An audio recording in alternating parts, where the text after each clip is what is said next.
আসসালামু আলাইকুম বন্ধুরা, সবাই কেমন আছেন? আলহামদুলিল্লাহ।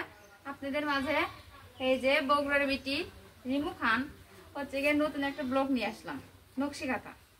এই নকশি কাঁথাগুলো আমি নিজে পারছি এবং নিজে হাতে কাজ করছি। দেখুন কেমন হয়েছে। এই যে একটা, এই যে দেখুন, বাসায় তো কাজ নাই, কি আর করবো, বসে বসে নকশি কাঁথা করছি। এই যে দেখুন,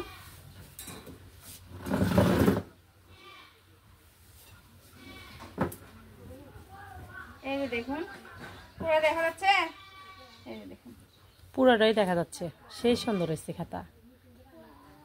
এই দেখুন, এটা নতুন সেলাই মনে হইতেছে। হ্যাঁ নতুন। এই সেলাই তো কেউ দেয় নাই।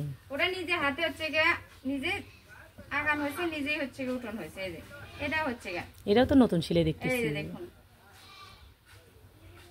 এই দেখুন, রান্নার ভিডিও দেখেন, তারপর হচ্ছে কি কাজ করি সেগুলোর ভিডিও দেখেন, বাচ্চাদের ভিডিও দেখেন। এই দেখুন, আমার গানও অনেকে পছন্দ করেন। এই দেখুন, নতুন একটা ভিডিও নিয়ে এসে আপনাদের মাঝে। এই খাতাটাও সুন্দর হয়েছে। এটা নিজে হাতে হচ্ছে গিয়ে দাগান হয়েছে এবং নিজে উঠেছি। আর একটা এর মাঝে একটু ডিজাইন করা আছে। এই যে দেখুন, এই যে মাঝখানে লাল আর চতুর্দিকে কালো। এই সুতোগুলো হচ্ছে, এই যে কাজগুলো দেখুন, এগুলো সব নিজেই করা। দেখুন,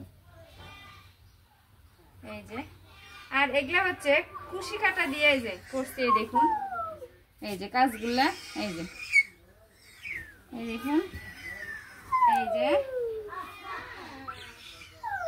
কেমন হয়েছে অবশ্যই কমেন্টে জানাবেন। এই যে এটা হচ্ছে স্বদেশি সেলাই বলে। এটা হচ্ছে আমার হাতের তৈরি। দেখুন, অনেকে তো অনেক রকমের ভিডিও নিয়ে আসে, আমরা ছোট মানুষ, ওইভাবে হচ্ছে গ্রামের মেয়ে, অন্য ভিডিও আমাদের হয়তো বা নেই, কিন্তু ভাবলাম যে নকশি কাঁথা যেহেতু করছি, তাই আপনাদের সাথে একটু শেয়ার করি। এই যে এই সেলাইটা হচ্ছে স্বদেশি সেলাই। এই দেখুন ফুলগুলো কত সুন্দর। এই যে, এই যে,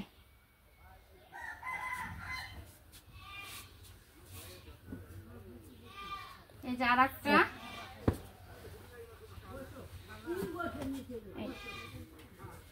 এই যে দেখুন, এই যে রানী গোলাপের পুরে সাদা সুতো,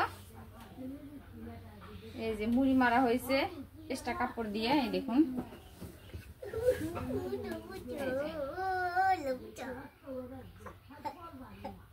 এগুলো আমার নিজে হাতে পারা, নিজে হাতে তৈরি করা।